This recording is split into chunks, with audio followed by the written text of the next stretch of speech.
Pelangi di Langit Singasari. Jejak sejarah dalam kumpulan novel S.H. Mintarja. Bahagian 1. Sebagai seorang penulis novel berbumbu sejarah, S.H. Mintarja mampu mendekatkan garis demarkasi antara fiksi dan sejarah. Nah, beberapa peristiwa dalam novel ini yang sangat mendekati catatan sejarah, seperti dalam Pararatun dan Nagara Keretagama, antara lain, takhta yang terlahir dari ujung keris.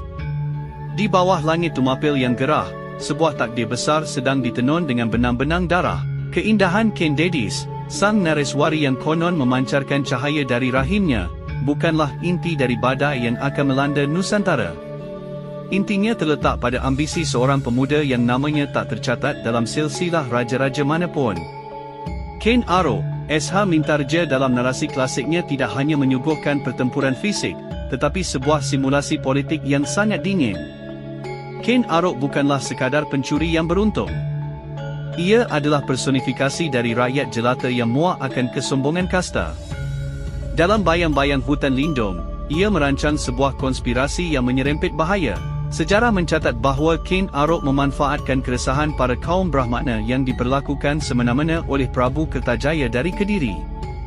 Para pemuka agama inilah yang memberikan stempel ilahi bagi pemberontakan Arok, menyebutnya sebagai titisan Dewa Wisnu untuk membebaskan rakyat.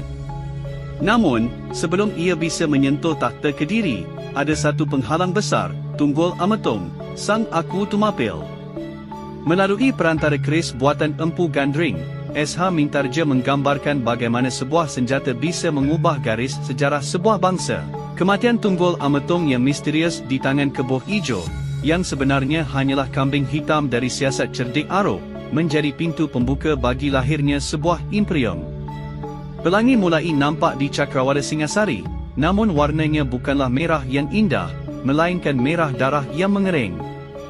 Inilah awal dari sebuah kutukan yang akan menghantui 7 turunan Raja-Raja Jawa, sebuah drama yang membuat kita bertanya-tanya, apakah kekuasaan yang dibangun di atas pengkhianatan akan pernah menemukan kedamaian?